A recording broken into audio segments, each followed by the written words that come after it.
શ્રાવણ માસની અંધારી ચોથ એ હિન્દુ ધર્મમાં બોળ ચોથના દિન તરીકે ઉજવવામાં આવે છે. આ દિને બહેનો ગાય પૂજા સહિતની વિધિ અનુસરીને બોળ ચોથના વ્રત કરે છે. પરંપરાગત રીતે ઉજવાતા આ દિવસે ભુજમાં પણ બહેનો દ્વારા ગાયનું પૂજન કરવામાં આવ્યું હતું. શાસ્ત્રોમાં ગાયને માતા સમાન ગણાવાય છે, ત્યારે આ દિવસને ગૌરક્ષાનું દિન પણ કહેવાય છે.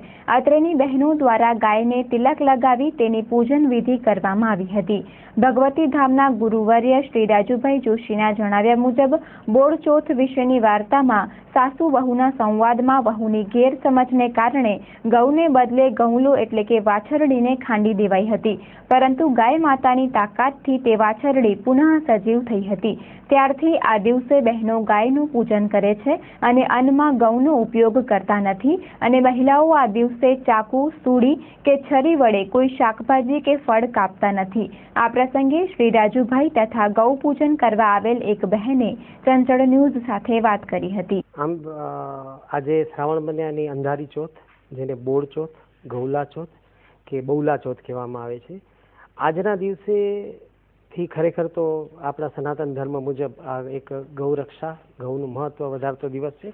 આમાં એક મૂર્ખ વહુએ જે ગાયને તે દિવસે સાસુનો આદેશ કે મુઠ્ઠી ઘઉં રાંધજો ને એણે ગૌલો રાંધી નાખ્યો અને સાંજે એ લાલ ગાયની બધા પૂજા કરવા આવે ત્યારે શું જવાબ આપશે એ હેતુથી એ હાંડલો કાપેલા વાછડાનો ઉકેડામાં દાટી નાખ્યો. સાંજે ગાય આવે છે બધા પૂજન માટે, ત્યારે ગાય શિંગણા દ્વારા એ ઉકેડો તોડી અને હાંડલી જેવી પછાડે છે, તેવો વાછરડો સજીવન થાય છે. અહીંથી ગાયની શક્તિનો પરિચય છે. અને એ દિવસે ગાય ઘઉ કપાણું એટલે એ દિવસે આજના દિવસે સનાતન ધર્મના, હિન્દુ ધર્મના દરેક મહિલાઓ ઘઉં નથી ખાતા અને ચાકુ નથી ચલાવતા, છુરી નથી ચડાવતા, કોઈ વસ્તુ કાપતા નથી. આનું શ્રાવણ મહિનાની અંધારી ચોથનું બહુ મહત્વ છે. આજે બોરચોથ છે શ્રાવણ મહિનાની, અને બધા અમે ગાયનું પૂજન કરીએ છીએ અને બાજરો ને એવું ખાઈએ છીએ.